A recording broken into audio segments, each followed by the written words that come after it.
One Book Sacramento kickoff.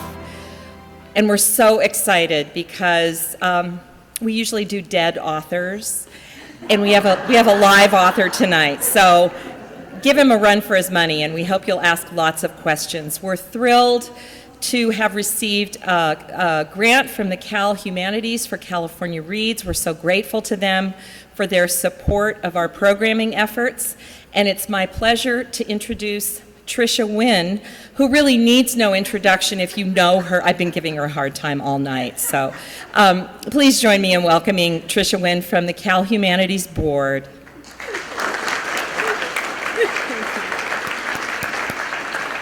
Well, good evening, everybody, and I'd like to thank Rivka for that introduction, and also to thank you all so much for coming out tonight. This is such an important event.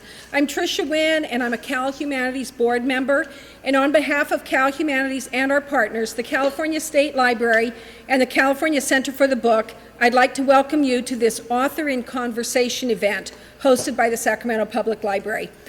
I'd like to tell you a little bit about Cal Humanities. There are these beautiful brochures in the back of the room. I hope you'll pick one up. It'll tell you a little bit about what we do.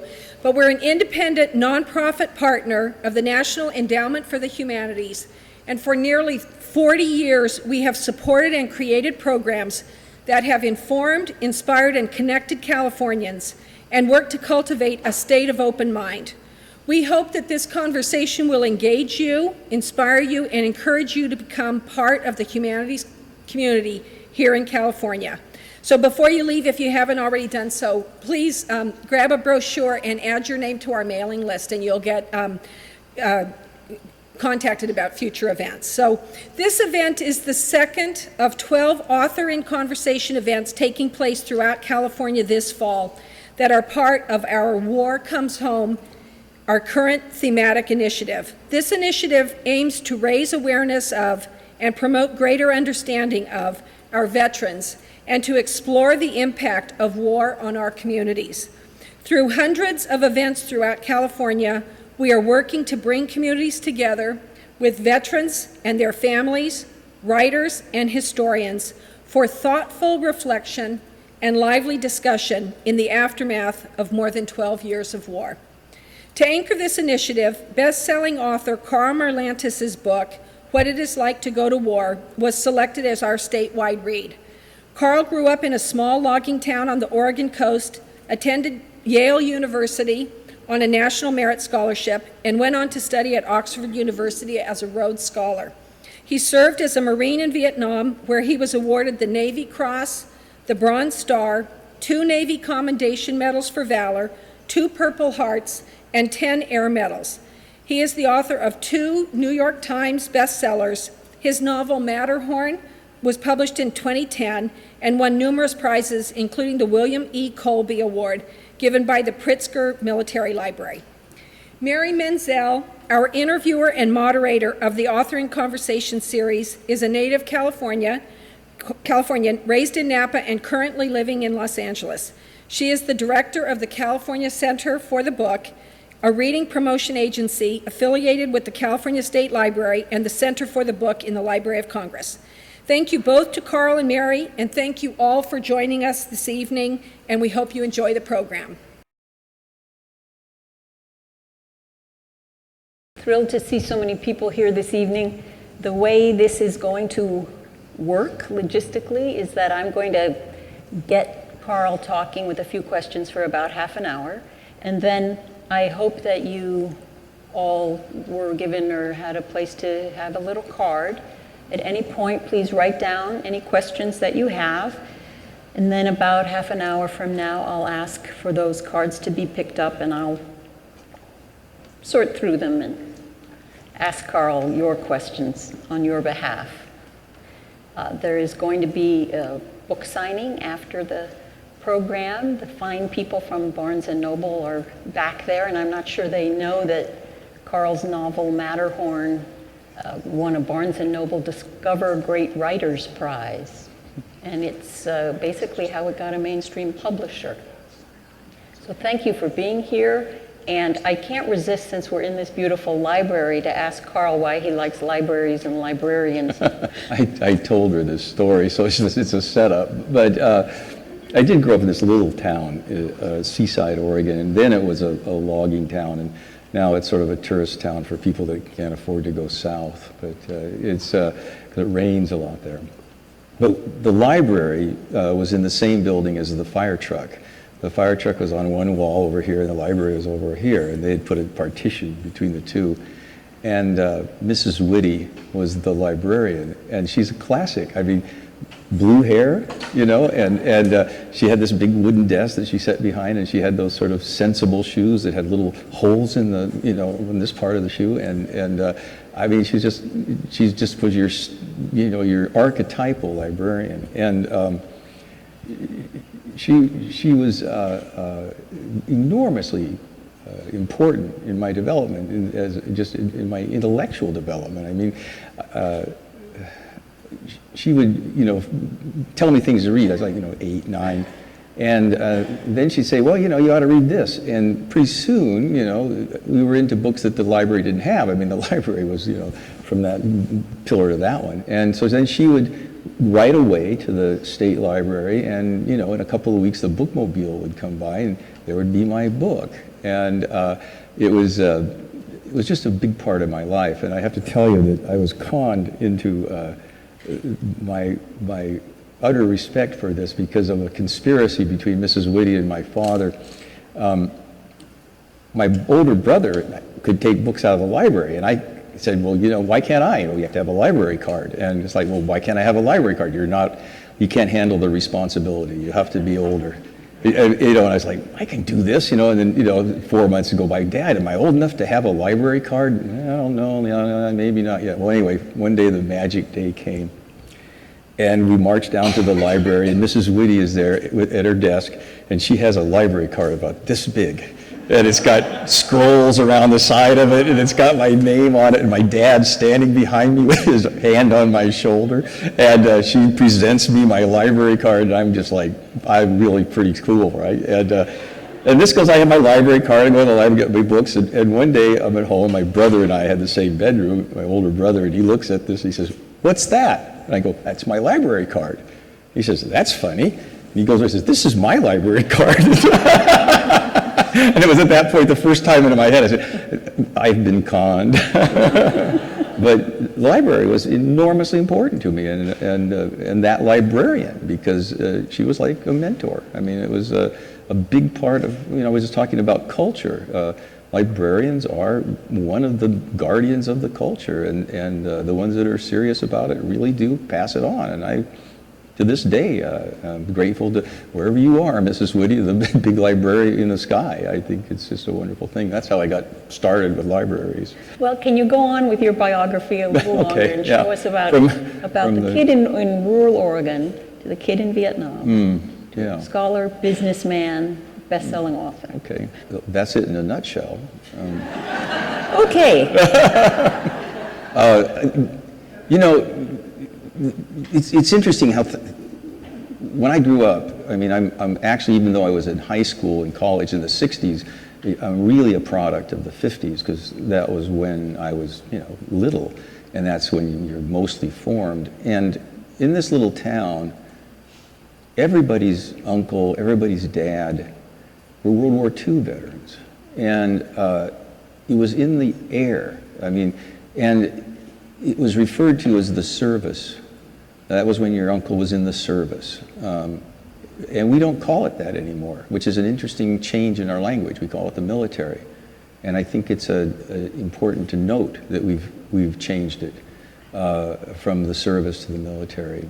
And it sort of was just there, sort of a cloud. I mean, if you were a boy, you just sort of, you know, you'd get drafted, or you sort of just owed a couple years to your country. And it wasn't like people were chomping at the bit. Some were, but it's sort of like, I relate to income taxes. I mean, nobody really wants to pay their income tax, but everybody realizes that, well, you know, the republic doesn't work unless we pay our taxes. And we sort of had that idea that you owed a couple of years of your time if you were, you know, a young man, to the service. And if you didn't want to get drafted and you wanted to, you know, go into some branch that you wanted to select, well, then you just volunteered. And so that's what I did. I joined, when I got out of high school, I joined the Marine PLC program.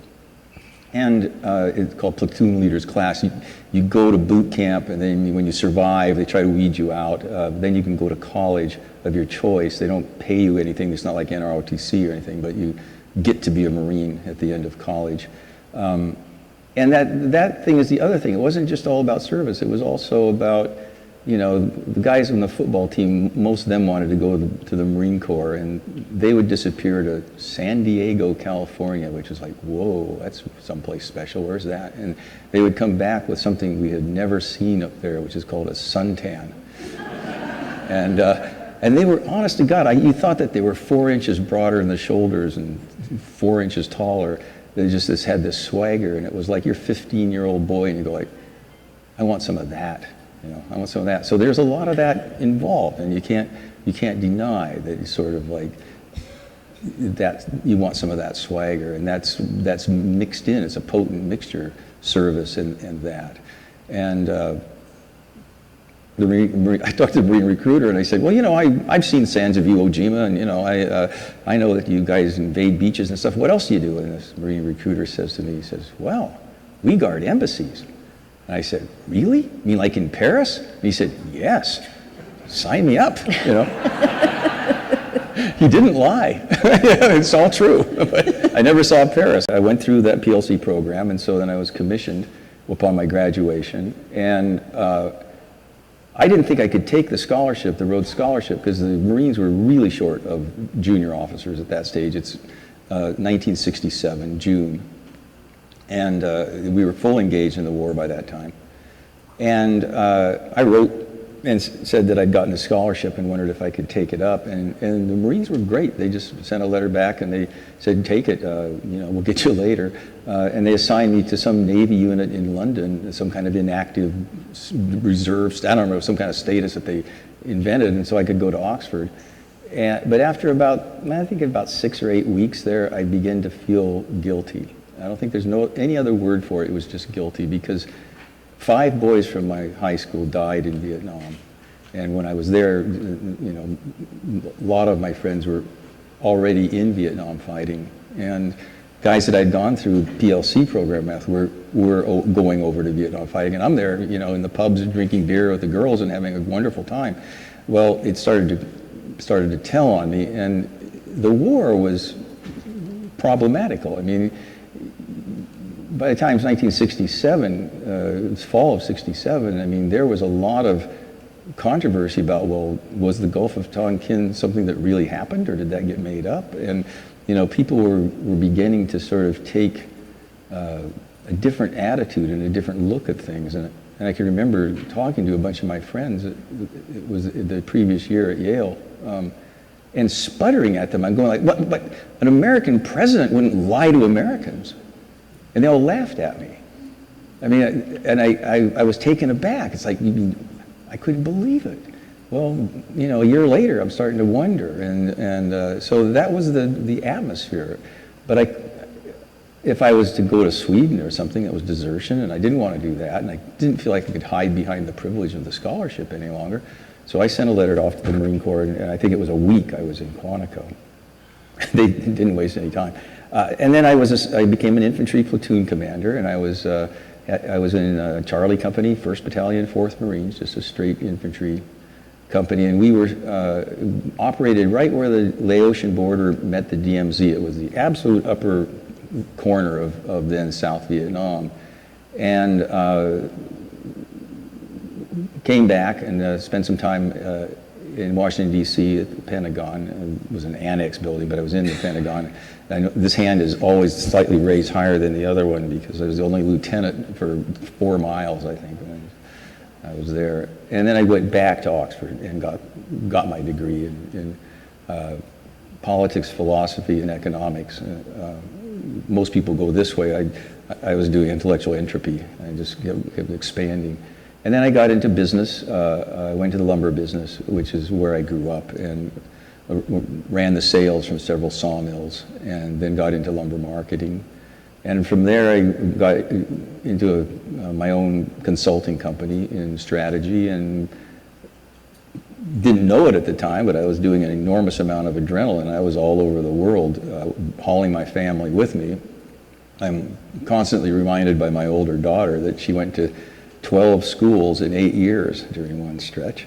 I was just having a lot of exciting fun, and she was not. And I ended up with 5 kids, and we were all quite close. But there were some rocky times in there when I was undiagnosed with post-traumatic stress. Never had heard of it.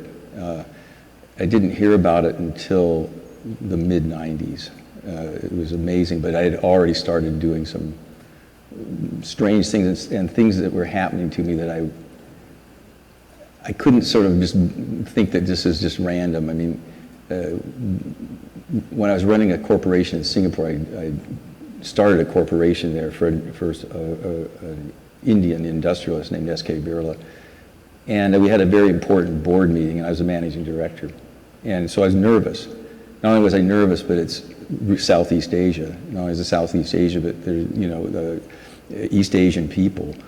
So there's a whole lot of triggers now that I understand post-traumatic stress, but I didn't realize it. And so I walked into the boardroom to sort of get my thoughts together, and it was empty, except on the table was a pile of dead bodies. And I just, I go like, this isn't happening.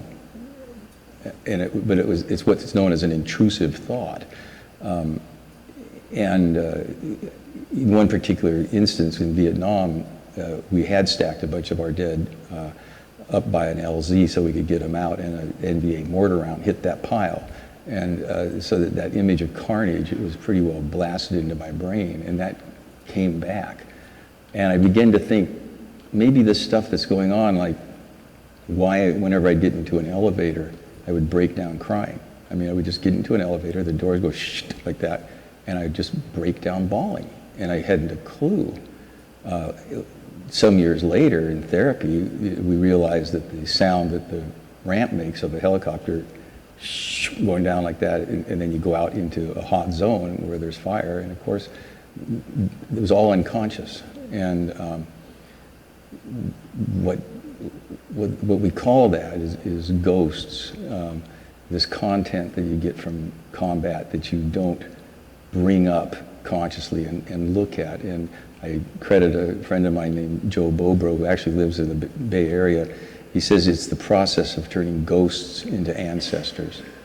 The ghosts are what make you do the crazy things. The ghosts are what make you get addicted to alcohol or drugs. They're the ones that make you blow up, do crazy stuff, because you're unconscious of them.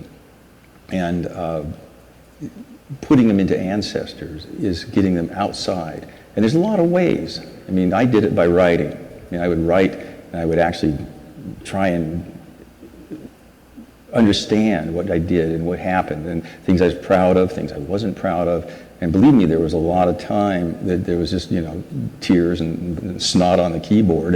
But it was getting it from a ghost to an ancestor. And there's many ways you do that. I mean, people can do it through writing, music, art, talking to friends, talking to therapists. I mean, there's an enormous number of paths. But the key thing is you can't leave it inside as a ghost where it haunts you. You've got to do something about it. And that only comes from the veteran himself. The rest of us have to help that process, but it's the veteran himself that has got to start to make that change. And I went through that, and I lost my first marriage, and we're quite good friends now because now we both understand what was going on. I mean, my wife thought I was crazy, and I thought I was crazy. I was doing really weird stuff. And so the marriage didn't last, and just a little education would have saved that marriage. Just knowing that this is something that other people get from combat, and it's not, that your husband's suddenly violent and crazy. It's just, it's something that you can learn to deal with, and I have. And my second marriage is quite stable because my wife has a wonderful sense of humor about post-traumatic stress, which I recommend highly. And it doesn't go away. I mean, about a year and a half ago, I was coming home. I had a couple bags of groceries, and come up to the front door to try to open the front door, and my daughter had put one of those chain locks, on it, and so I opened the door and it went thunk like that.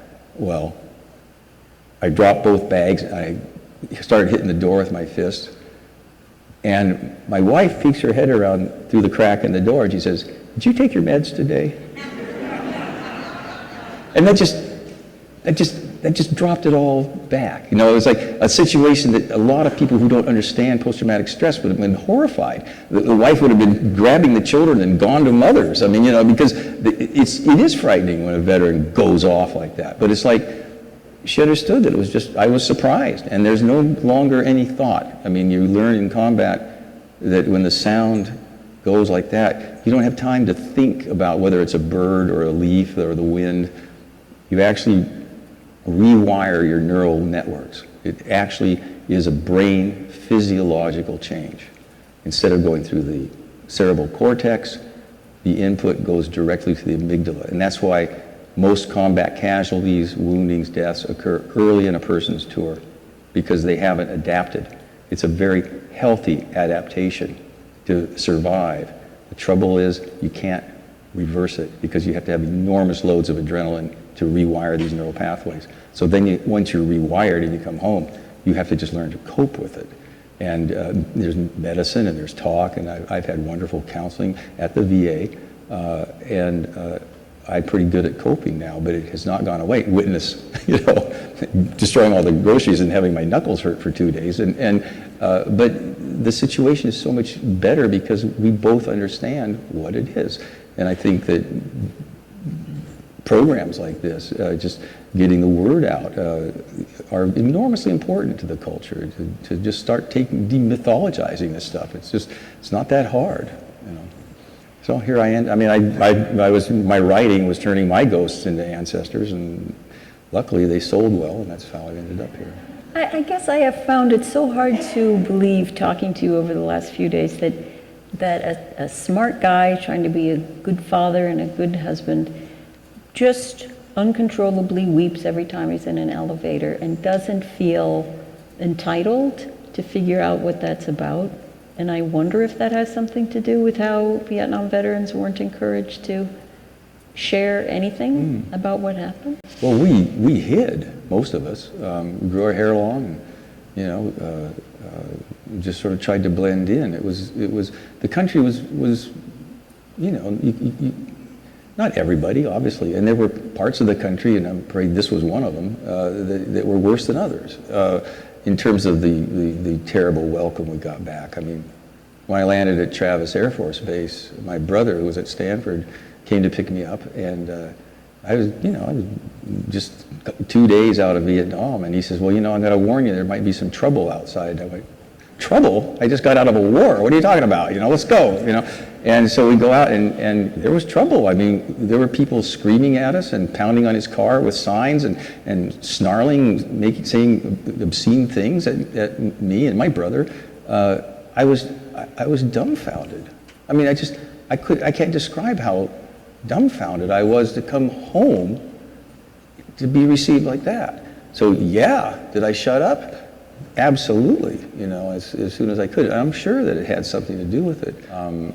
There's also just a reticence about, you know, guys don't cry, you know. I mean, what's wrong with you? You're crying in the elevator all the time. I'm not going to tell people about that, you know. It's a lot of cultural stuff, but I can't think at all that the Vietnam veterans had a harder time, you know, coming out. I never told anybody that I was a Marine in Vietnam. We had these friends, my wife, first wife, and the other woman had been college friends. And so they were quite close, and we all had kids about the same time, you know, that routine. And Barry, who was the husband, and I coached the same soccer team, and we would pick each other's kids up from school. The kids would have overnights. I mean, 7 or 8 years of this, and the two women are talking one night, and they find out that they're both married to Vietnam veteran Marines. And it was 8 years, and we never even knew it. That's how you hid. I mean, you just didn't bring it up. So you're not going to talk about symptoms of things either. Well, when you talk about the swagger that was so appealing, it reminds me of your chapter in What It Is Like to Go to War about heroism, which is, I think, a tremendous chapter. Make sure you don't miss it if you haven't read the book yet, because it is talking about these larger-than-life images that encourage you to go to war, and you not very sensibly think, well, this seems like a good opportunity for me to get a medal. I've always wanted a medal. And it looks great when John Wayne charges around. Can you talk a little bit about, well, how do you feel about all your medals? Well, it always gets me a free beer at any Navy base or Marine base. Okay, some so they're value. good. There's some monetary value to these medals. They're hard because medals are unfairly distributed. I mean, and I talk about that in the book. If you're a lance corporal and you do this exact same thing that some major does, the major gets a medal and the lance corporal was just doing his job. It is the way it works. And, and sometimes people do incredibly brave things and nobody sees them, so they don't get written up. So when I think about my medals, I kind of think of them as like, the halfback on the football team. They say that he scored the touchdown. But I try to remember to wear the medals when I do, and at the Marine Corps birthday, we put on our tuxedos, us old guys, and I put on my medals. It really represents what the guys that I was with did, and I was the one that got the points attributed to me. What I learned about medals is that there is heroism, and what is really important is how you're motivated for the heroic deed. I did a heroic deed and got my Bronze Star, but I was motivated, quite frankly, by, I think I want to do something brave. It was early in my tour, and a kid had gone down underneath a machine gun. I told him don't go up there because the NBA would cut away the brush about this high so that they could see your legs as you were going up, and then they would shoot your legs, and then you'd fall down into the machine gun fire, and then you would get killed. And he had been really nervous, and he couldn't get his rifle to work, and I could see that he just hadn't seated his magazine, and so I just seated his magazine for him, and I pulled the trigger and said, "Here, it'll work, but don't go up there. There's a machine gun up there. We're going to have to work around this way." And I think he felt bad that he had sort of messed up, and he had, he was 18. And so he just charged up the hill right where I told him not to go. And he went down, and I heard him say, "I'm hit." And my platoon sergeant was just over there, and I said, "I think he's been hit, but he's still alive. I'm going to go get him." And the platoon sergeant said, "Don't go get him. I mean, we'll get him later. You'll just get killed getting him." And it occurred to me, it really did. I mean, I'm really young too. I mean, just 20, I think I turned 23 just earlier. I thought, wow, if I pull him out from under the machine gun, that's cool. That'll be like a heroic act. And young men want to be heroic. But that was the wrong motivation. I mean, it's like, and it turned out to be very bad, because when I finally got him, and the machine gun was shooting at us, and I was rolling downhill with him, we got to the bottom, and I had to crawl up to try to keep the machine gunners' heads down, firing my M16. I write about this in the book, so I don't have any trouble talking about it. I would have 20 years ago. When he came down, the corpsman was trying to keep him alive, and he looked up at me and he said, "It's no use," and he pulled his hair aside, and there was a bullet hole in the top of his head. And I didn't even think of it at the time, but that night I went, how could he talk with a bullet hole in the top of his head? Oh my God, maybe when I was trying to save him, trying to keep the heads of the machine gunners down, maybe I shot him in the head, because he was laying feet up and head down. To this day, I don't know. And so that whole sort of medal, that Bronze Star, is, I know a great deal about that medal, and someone else will look at that and have no clue what went on. And believe me, you see guys with medals, there's a lot of stories behind those medals, and you don't really know. And some of them could be, they should have had a way higher medal, but they were, an enlisted man and they just didn't get it. Or, as a friend of mine said, a lot of people have done a lot more and have gotten a lot less. And a lot of people have done a lot less and gotten a lot more. The only people that really know the stories about their medals are the ones that are wearing them. The Navy Cross was just the opposite. We were pinned down, and if we went back, well, Marines don't go back. So, but mortars were starting to hit us. We were on an assault, and we were going to get just plastered if we were. Everybody was bogged down. No one was moving, and there were bunkers up above us with machine guns in them, and so no one wanted to go up there either. But so it was like, now what do we do, Lieutenant? And I remember. It actually occurred to me, a memory, when I was in the basic school. There was a redheaded major. His name is Miller, Major Miller. And he said, you know, you lieutenants, you're young. Sergeants and corporals can do anything you can do. So why are you here? And he said, you'll know that someday you will earn your pay, and you'll know when that day happens. And it hit me. It was like, this is the day that it's going to happen. And the motivation was, I've got to get the platoon out of trouble. And so I stood up and charged the machine guns up above us. And I felt like I was all alone for my entire life going up that hill, but I saw movement out of my eye, and I rolled to the ground to shoot, and it was one of the kids from my platoon. And I looked behind me, and the entire platoon was coming up the hill behind me. And that was the Navy Cross. But what a different feeling of the two medals. And you're too young to really know why you do things for this motive or that motive. It's sort of random a little bit. So I'm grateful that one of the medals was be for the right motives, and the other one was learned a hard lesson. There's another great chapter about loyalty, in which I think you talk a little bit about something that resonates now about working hard on a mission and finding, either because of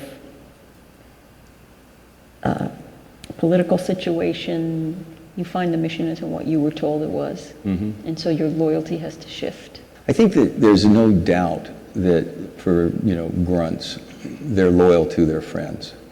I remember my father and my uncle, I'd say, wow, are you guys whooping fascism and fighting for democracy? And they just were like, are you kidding me? We just wanted to get out alive and keep our friends alive and get home. It shrinks down. So even in the good war, the loyalty it's not about sort of, I'm over there, whooping fascism. But at least they had that. So when they came back, there was some meaning about why they were there. But their loyalties were shifted pretty locally. And I think that we're in a situation today where we have to be very careful about this. There's no problem now, today, about the loyalty of the military to the Constitution of the Republic. But we have an all-recruited military that is very different from a military that was basically supplied by a lot of volunteers from all classes of society, World War II, Korea, and a draft, which forced, again, all classes of society, once they got rid of the 2S deferment, to participate in the military. And I have this history lesson that struck me as being something we should take note of. There was a battle in ancient Rome when Hannibal crossed the Alps with his elephants, and there was a battle called the Battle of Cannae, C-A-N-N-A-E, which was just across from Rome on the east side of the peninsula. And it was a horrific, horrible battle that 20% of the Roman Senate died in that battle. And 80% of the Roman Senate lost an immediate family member in that battle. And the Carthaginians had to go in shifts because their arms got tired killing the Romans. They had surrounded them, and there was no hope for those that were surrounded, and they were all killed. The first thing that's a lesson is 20% of the Senate was actually there fighting, and the rest of them had a very large stake in who was there fighting. That doesn't happen anymore. There were a bunch of people that survived. They weren't surrounded. But the Roman Senate was very angry. They thought, well, they should have died too. And so they isolated them. They wouldn't let them back into Roman cities or villages. They put them into army camps that were outside of town, where they were kept away from the normal population. Well, their families who were back in Rome itself, or some of the villages around Rome, were hurting. And so a very wealthy Roman, who happened to be one of them, he happened to be a Roman officer that was not surrounded, his name is Scipio, began to help them. He would, if money to their families, or he would help them with equipment, or he would help he was just sort of helping them. And they began to form around Scipio. And when he went after Carthage, and he actually did beat the Carthaginians, and he became known as Scipio Africanus, famous Roman general. But something had happened. Those veterans' loyalty had shifted from the Republic to Scipio Africanus. That's an enormously important thing to try and understand, because about 170 years later, a Roman army invaded Rome under Julius Caesar. They were loyal to Caesar, not to the Republic. And there's no danger of that right now, but you see the warning signs.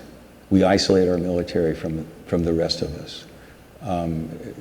We don't participate. Our elites don't participate as they used to. These are warning signs that I think we better take note of now, because the old "it can't happen here" just isn't true.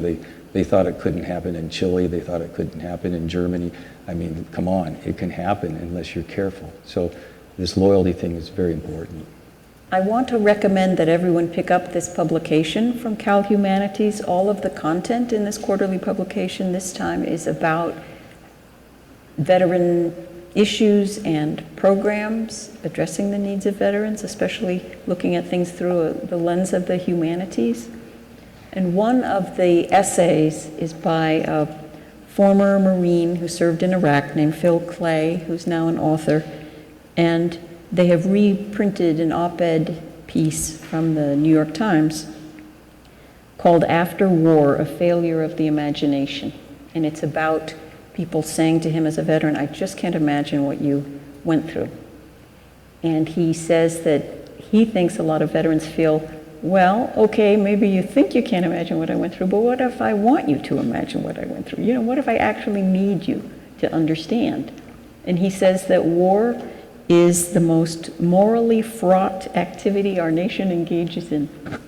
And so if we can't ask you what happened, and if you think we can't take hearing about it, our democracy is basically going to be in trouble, right? Totally. I think that's absolutely right. I think that we are in danger of a Praetorian Guard. I mean, it's like, well, they volunteered. Yes, they volunteered, but I mean, they are the weapon of the Republic. And who's the Republic? Hello, it's us. I mean, if you're running around in a car whose the price of your gasoline is determined by our foreign policy, and you pay your taxes, you are involved. You can't just say, oh, I don't agree with that thing, so I'm clean. You're not clean. You're clean if you leave the country and move to, I don't know, the North Pole and use a bicycle. I mean, it's hard to be clean if you're here. So you've got to become aware that this is something that I am involved in. And this thing about, well, you can't imagine what goes on. Literature is full of very fine writing that you can identify quite quickly with characters and find out really sort of what's going on. The great poets, World War I poets, Sassoon, Owens, I mean, there are many ways that you can find out. It's not that hard. Of course, you're not going to get the exact experience. I mean, I can have, 40 women tell me about childbirth, but hello, I mean, I'm just not going to get it, but I'm going to get darn close if I pay attention, I'm going to understand. I'm going to be like, oh, that really hurts. Yeah, and that's a lot better than I was when I was 15, because I didn't even think about it. Women had babies. I don't want to play football. So that's an analogy that I can come up with, is that something that's totally foreign to me, I can understand through talking to people and through reading about things, fiction or nonfiction. So that's where humanities comes in. That's where art, literature, biography. That's what it's about, and it's up to citizens of a republic to be informed. I mean, it's just something that is part of your responsibility. And equally, it's also on the shoulders of the veteran, and the veterans aren't clean, because I came back with, and I'm not alone, this sort of attitude. You don't know what in the hell I've been through. You have no clue. You have no concept. So I'm not going to talk to you. You know, it's that sort of arrogance of I'm superior to you because I've had an experience that you haven't had. And well, that attitude has got to change too, because if I don't talk about it, how could I come back into the community? And really what it's all about is coming back into a community. It was easier when we were primitive people. You know, 40,000 years ago, we were all wearing moccasins and skins. And you know, if there was a war, the hunters turned into the warriors, and nobody ate meat. I mean, the entire community really understood that they were at war. And not only that, but when the ones that didn't return, I mean, I know the Warm Springs Indians have a ceremony where the warriors ride their horses in a circle around the village, and then they wind out of the village and go off. And when they come back, some of the horses are empty. And they wind them back in with the empty horses. And there are rituals, sweat lodges, campfire rituals, sand paintings. There's all kinds of stuff that the Native Americans understood and did. Well, we're beyond that. I can't imagine, you know, having a sweat lodge for all the returning veterans. Some are lucky enough to get in there, but how are we going to replace it? How are we going to bring people into community? We've got to make a conscious effort to start talking to each other. And I have this whole chapter called the Code of Silence. Both sides of the issue have got the Code of Silence. I was telling people in there, my own father, I found out he was in the Battle of the Bulge when I was 50. You know, and it's like it was some Christmas and he just sort of dropped it. Oh yeah, well I was in the Battle of the Bulge. And I said, Dad, why didn't you tell me? And he just looks at me and says, well, you never asked. And I said, what am I supposed to say? Hi, Dad, were you in the Battle of the Bulge? I mean, it's amazing in my own family how quiet my dad was about all that stuff. Just isn't in the culture. It's got to change. I think we just have to change it, and we can do that. Just get conscious. I think there are some questions about that. Yeah, I'm sure there are. These are excellent questions. Thank you all. Thank you all very much. So I'm sure we have 40 minutes worth of questions here. So right. In light of your cautionary remarks about the all-volunteer military, do you believe that the draft should be reestablished? I believe that we should establish national service. You can't draft everybody into the military, and quite frankly, there's a whole lot of people that I wouldn't want fighting with me. I mean, sorry, you know, most of my, you know, people in my family even. Everybody's got talents. Marines are endurance athletes. Not everybody's built with a body that's an endurance athlete's body, but they can do something else for the country. It's the service. And I don't know a Marine that I've talked to that would feel like someone wasn't pulling their oar if they were teaching inner city kids how to read, or if they were, you know, building Forest Service trails.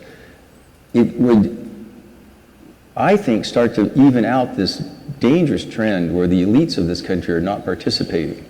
It's not good. So if you had national service, I think a lot more would say, well, I want to do my 2 years of national service being in the Air Force.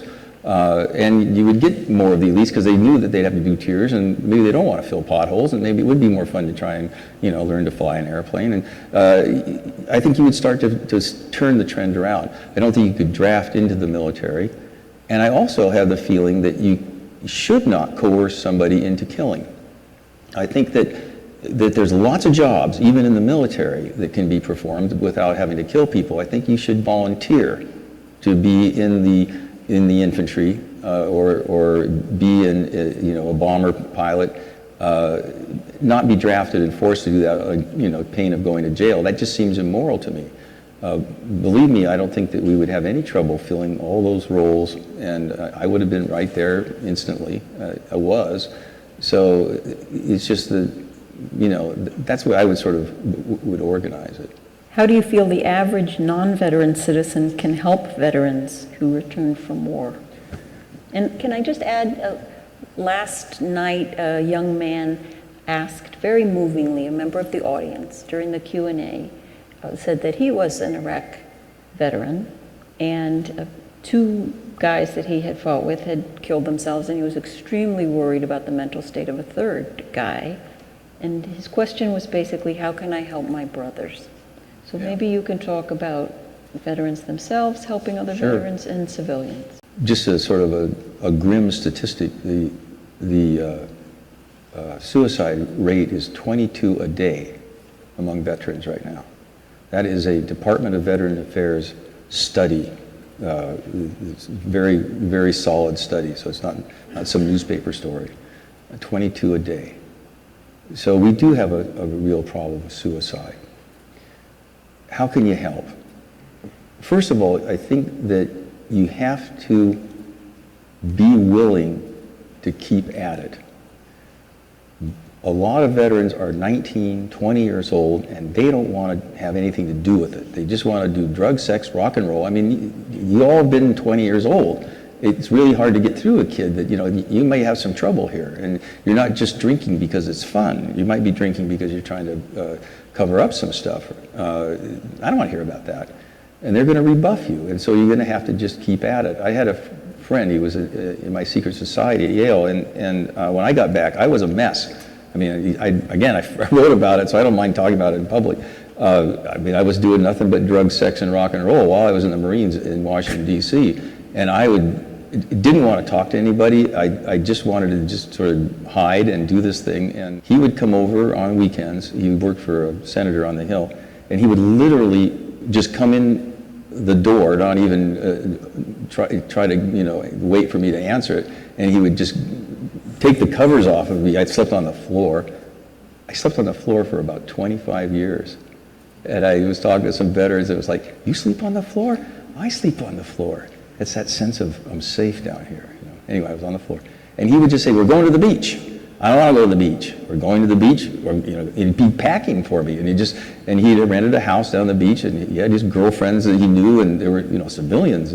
Normally, no girl would date a Marine then. I mean, it was just not done. And it was a very hard time to be a single military guy. And he kept at me. And to this day, I thank him for that effort, because eventually I started going to the beach, and then I started talking to people, and I was really lucky. The other thing is that you're not skilled generally to help. I had the benefit, once I got into the VA system, of some superb counselors. None of them were combat veterans. 2 of them were women, 1 was a man. And they're extraordinarily skilled at post-traumatic stress, trauma. I'm not, and none of my veteran friends are. So you need to get people help. You have to get them to professional help. And so there's a lot of ways. I mean, you just have to keep at them. It's like, I think you're hurting, and I think you need to go see somebody and get some help. Maybe I could help set you up. Maybe I could help get you organized, get you to the VA, and eventually some pride will take over. I'll do it myself, or you'll get rebuffed. The other thing is that you can kind of do a little bit of manipulation. I don't think it's bad if you're really actually helping somebody.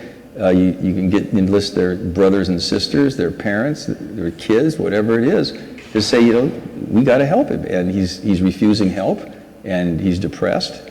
And if he is depressed, what's going to motivate him to, even get out of bed to do anything for himself? It's active caring for an individual. And it's not about sort of like, this is a victim. It's not a victim. This is somebody who has received a wound. My analogy for that is if a man sees a child on the railroad tracks and he rushes down and he saves the child and throws him off the tracks, and the train takes off his right ankle, is he a victim? No, he's a hero. But he's had his leg taken off. But that's a very different thing. So even our attitude about who these people are and what they need has to start shifting. Ever since Vietnam, there's been a whole lot of the veteran as victim sort of stuff that most veterans really resent. And some people I think they're doing it out of some kind of sense of kindness, but that's not the way to approach it. A lot of them need help, and some of them are enormously in trouble. I mean, terrible addictions, violence in the family. I mean, there's some serious issues that have to be dealt with. And again, that's why you have to try and get help from pros. And there's a lot of systems, there's a lot of ways to do it. There's all kinds of veteran service organizations, there's government organizations, there's many ways. It's just being active and keeping at it. I have a nice comment here and then a related question. I was moved by the chapter Home in your new book, especially the incident where the women came up and spit in your face. My own experiences coming back in 1970 was not this overt, but more of a looking through me as if I was invisible. This happened to a lot of vets I've talked to. It still hurts, so I can only say thanks for your service and for bringing PTSD out into the open.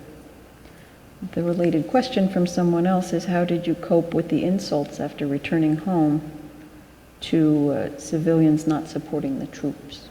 Well, I coped by doing a lot of drugs and alcohol. I think that was probably one of the ways I did it. I just obliterated myself because I couldn't get dates. There were signs on the clubs in Washington, no military allowed. This is our nation's capital. Two of my friends were in their dress whites. They wore their dress whites to town, and they were gunned down and killed. It was a really hard time, and so I coped with that by, ending up, I hate to say it, I turned into what's known as Jody. It's the guy who other people are off and you're the one staying behind, messing with their wife or girlfriend. There were a lot of older women around that were, easily my companions, and I would just be sort of obliterated, and that's what I started doing. I didn't date girls my age, and this is hard to call this dating. I mean, it was just sort of, it was numbing. It was, and that's the way that I was going, and because I was hurt. I mean, I was hurt. It just seemed unfair, and I couldn't do anything about it because I was still in uniform. I've talked about this. I remember I had to take some papers to the White House from the Pentagon, and I was in my uniform, and I was going down, I think it's M Street or Pennsylvania Avenue. It was very close to the White House, and there were a bunch of students with signs and North Vietnamese flags. I mean, I'd just come back from a war, and that was the enemy, and they were on the other side of the street shouting insults at me and waving the enemy's flag. And again, it was this sense of, you don't know who I am. It's that sense of, he was talking about being seen through. It was like, I'm not a person anymore. I'm just this symbol of, I don't know what they thought as a symbol of, evil.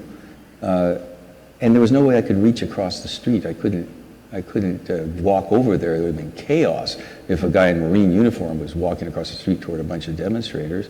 And all the people in the street were going by, and no one would do anything or say anything. And so, again, the strategy this Marine chose was retreat. And I was just so lucky that I didn't end up getting just terribly hooked on drugs and alcohol, because I got my scholarship back, and I went to England. And I think this is an important lesson that I was lucky enough to receive. When I got to Oxford, there was a group of girls there that were not politicized at all. They didn't really care about the Vietnam War. They actually knew I was a Marine. I'd come back from the war. I was sort of I was 3 or 4 years older than they were. They were like 19 and 20, and I was like 23, 24 when I got there. I would go over to St. Anne College, and they would serve me tea,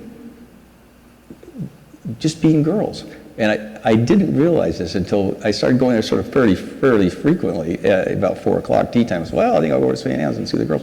And I knocked on Jill's door, and she opened the door, and she goes, oh, Carl, yes, I'm beavering away here on an essay. I just terribly under the gun, but we've gotten together, and Leslie has you this afternoon. I was a project. These 19, 20-year-old girls just fed me tea and capital F femininity and filled me up.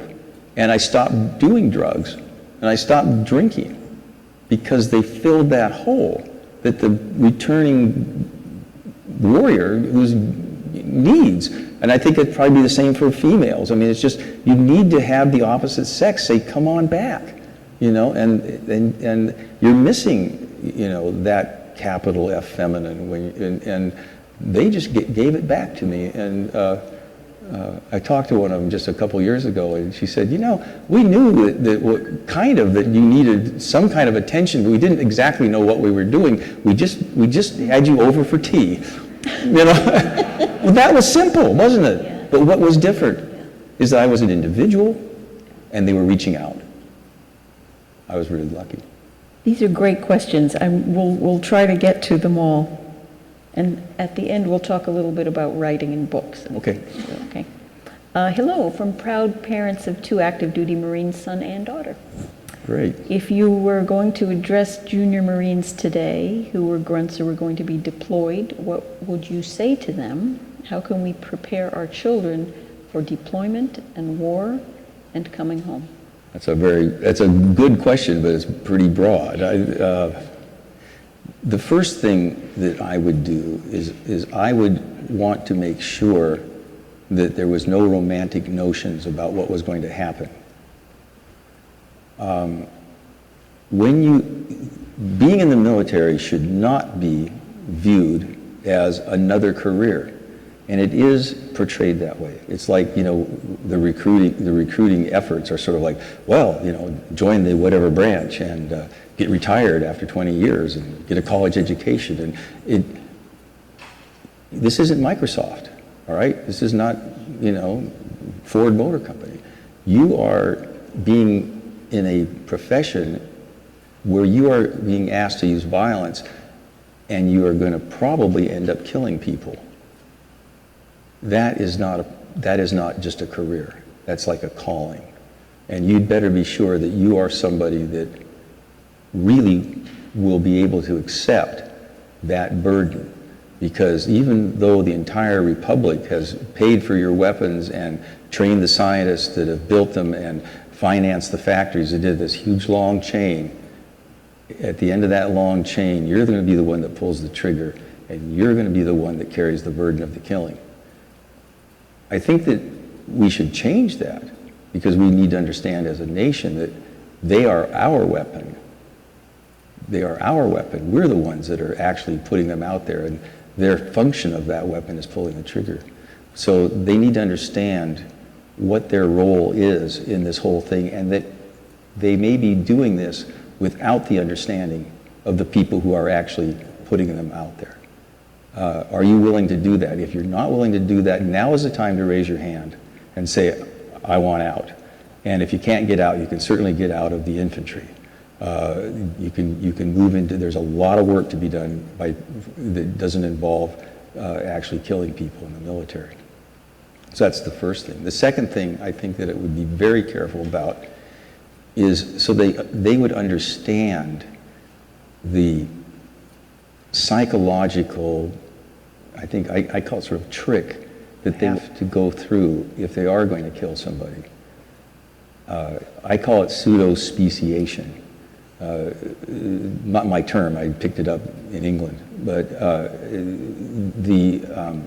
what it means is that you take a human being and you make an animal out of that human being. Now, a lot of sort of, people that are sort of, liberal, politically correct and say, well, that's dehumanizing people. How can you do that? My answer to them is it's the only way you're going to be able to kill somebody. If you're a decent, solid kid who's been raised in a Judeo-Christian culture where you've been told your entire life that killing is bad, thou shalt not kill, how are you going to actually pull the trigger, which will be your job? The way you do it is the way it's been done for eons, is you turn the enemy into a non-human. We have myriad names, Nip, Jap, Gook, Kraut, Towelhead, Haji, on and on and on. And then the enemy has all the same names for us. It's going to happen. An animal, a Haji, a Towelhead, whatever, is going to try to kill you and try to kill your friends, and you're going to kill them. But what you have to understand is that as soon as you're done, you're going to have to try and bring back the fact that they are human beings. Because if you don't, that's when atrocities happen. At My Lai, they were, in their own words, killing vermin.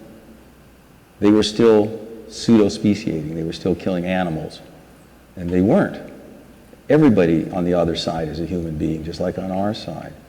And where I got onto this, it was a very interesting incident. We were in quite a terrible fight. I mean, we had taken terrible casualties, 120 Purple Hearts in this 8-day battle, 180 Marines, so it was quite a bit of us. And a few days into this battle, I noticed a couple of the kids, and I call them kids because they are 18, 19 years old. They had ears in their helmets, these rubber bands around that you use for basically camouflage, putting branches in and stuff. And they had stuck some ears in there. And I had been, by this time, seen a lot of carnage, and it was like, it wasn't, I was upset by, oh dear, they've, taken somebody's ears off. I mean, God, the horror of what steel and explosives do to bodies, cut off ears is nothing. But what I was the lieutenant, and I was like, this can't be done. This is the beginning of atrocity, and we need to stop this. So I went to these two kids and I said, look, I know that they killed your friends. I know you're really angry. And in some ways, I know you're proud because you did kill them. It's sort of like, they're teenagers. It's sort of like Letterman's sweater. I got a letter in track. I killed 2 of them, you just have to get into their heads. They're not adults. They're just very efficient warriors. They're the ones you want, but they need help from the adults. And so I said, you're going to go down and put the ears back with the bodies you cut them off of, and you're going to bury them. And it wasn't a trivial order, because we were still taking sniper fire at that lull in the battle. And they had to leave their holes and go down, but they had done that to go cut the ears off anyway. So I said, you can go back down and bury them now. And so they went down, and they both started crying when they were burying the bodies. What had happened is that suddenly they were burying human beings. And I went, wow, a psychological shift had happened because of a symbolic act, burial. We don't bury our enemies. We don't even acknowledge that we've killed them. Why don't we? It's sort of like, I think that it's the horrors of war and the tragedies of war is that people on both sides die, and a lot of people who aren't even combatants die. And we just tend not to think about it. Well, what are we doing? We're not treating them any more humanely than people that are actually killing them. We just have the same attitudes, and I think we could start to make changes. So I would tell them, you're going to have to understand that this is what you're doing, and you're going to have to be able to flip in and flip out, and flip in and flip out. And it's not easy, but if you're conscious of it, you'll do it, and you'll be aware of when you're doing it. People say, well, if you have those people like that, then they're never going to be efficient. They won't be, they won't be good soldiers or Marines. And I go, believe me, it is not going to be a problem. As soon as someone starts shooting at you, you're going to turn them into an animal and you're going to shoot back. It's just the way it is. It's just human nature. Like I say, we're not the top animal on the food chain of the planet because we're a nice species. We've got it in us. And that's the last thing that I would try and talk to them about, is that you have a very fierce part of you inside. And the military has removed the webs. I call them spider webs because they're that thin of civilization. If any of you have ever been around a mob, you know what I'm talking about, because that's when the spider webs are off, and it's ugly what comes out. And that's us, all of us. And they have to understand that that's in them. And what they've been through for the last few months in their training is, yes, they've learned the competency with weapons, but what's really going on is it's like being given permission to no longer have the restraints on what is in fact a natural, aggressive part of us. Civilization is what keeps it in check. And we have a very difficult task between controlling it and guiding it, or repressing it. And I think it's as problematic as trying to repress sex. Look at, 19th century Victorian morality. There was so much darkness going on because of sexual repression. And the same thing happens with aggression. It's part of our system. And I think that the young soldiers need to understand that aspect of their personality, again, so that they're in control of that aggression. It's all about control. It's about riding that horse, not letting the horse run away from you. This does bring us to some related questions here, which I won't read all of them, but talking about quagmires and when did you specifically realize that war is not the answer, which I'm not sure you've determined. One says, you write with brutal honesty on the effect of war on the person. How do you speak to the reasons for going to war in the first place? Are those things all connected? Well, I'm not a pacifist. Hard to be a Marine and be a pacifist. Because I believe there are bullies and people who actually are evil. They've gone to the dark side for their own personal reasons. I mean, I think you can see them all the time. I mean, you've got one in Syria, you had one in Iraq. They crop up all the time. North Korea. People who bully people and will kill and torture them for their own gains, whether the gains are political or sickly sexual or monetary. It's whatever they're doing, they're bullying and they're willing to use violence to achieve their ends. And there's only one way to stop them. These are people you don't reason with. You have to stop them by using violence back. And that's why I'm not a pacifist, and that's why we have a military, and that's, in my opinion, just part of the human condition. As long as we have bullies, we need to have people to protect our people from the bullies. The issue is, how is it employed? And I think there is where it starts to get very murky, because is this really our enemy? Or is this maybe somebody that's upsetting world order? If it's our enemy, are they attacking us?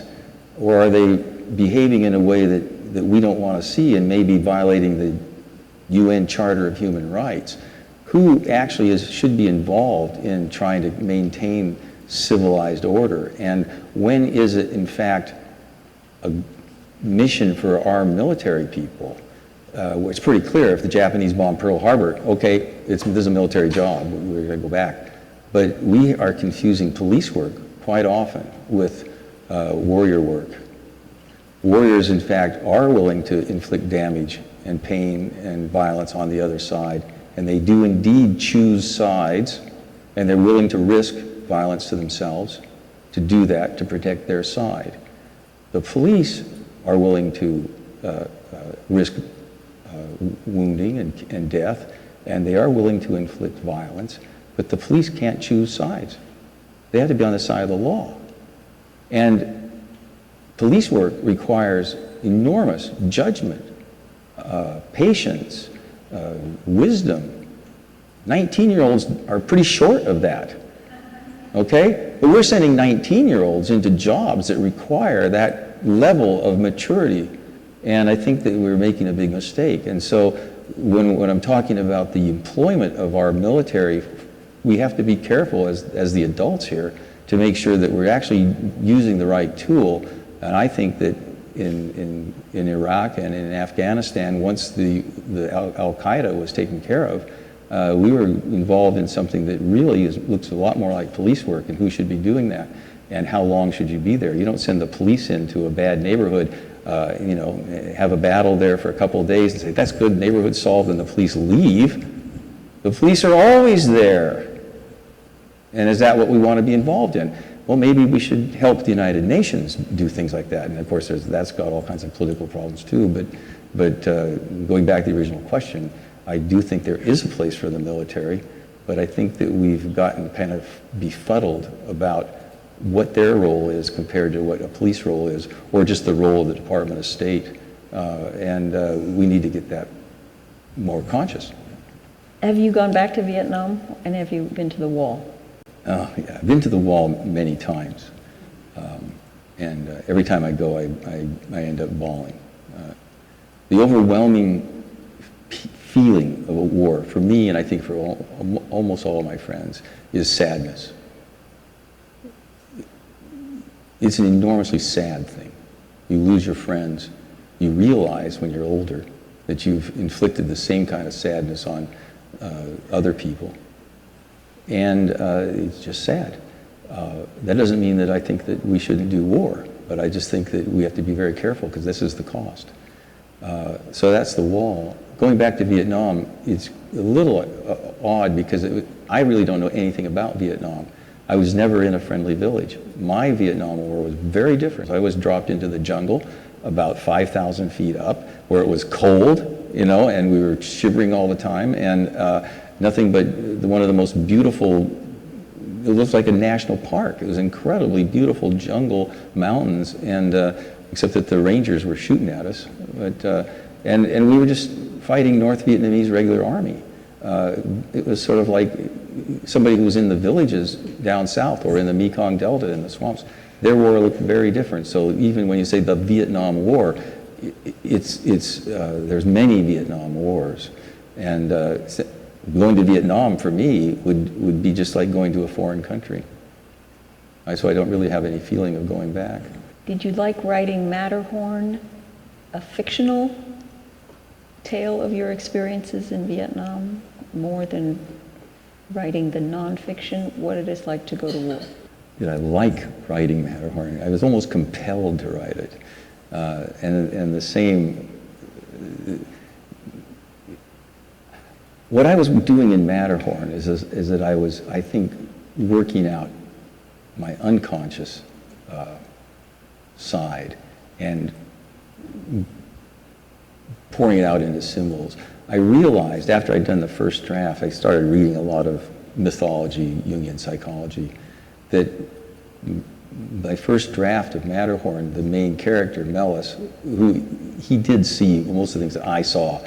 He's not me, because if I were personally as politically attuned and cagey as Melis, I'd be really a lot richer than I am, and maybe the governor of the state, but I'm not built that way. I kind of modeled him on my older brother, who was an enormously savvy corporate politician. And what it's like, as I said before, I was more consciously trying to work out problems of my own psyche.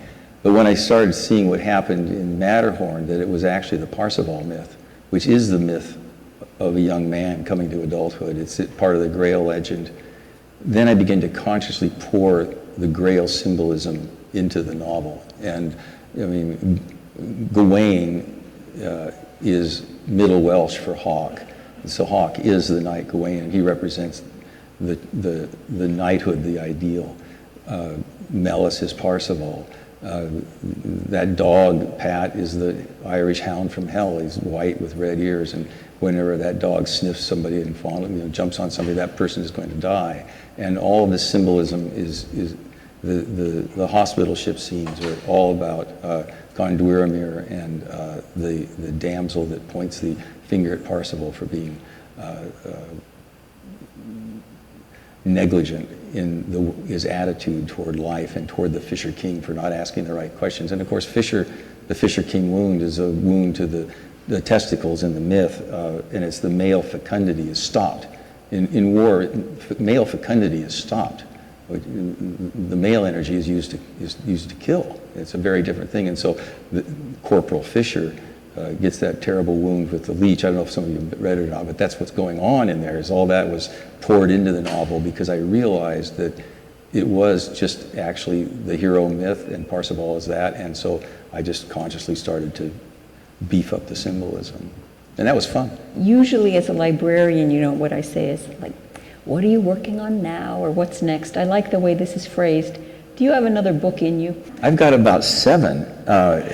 No, honestly, I mean, I know what they are, and I just, getting the time to get them out, if I take as long as Matterhorn, I'm not going to get there, but it's 35 years.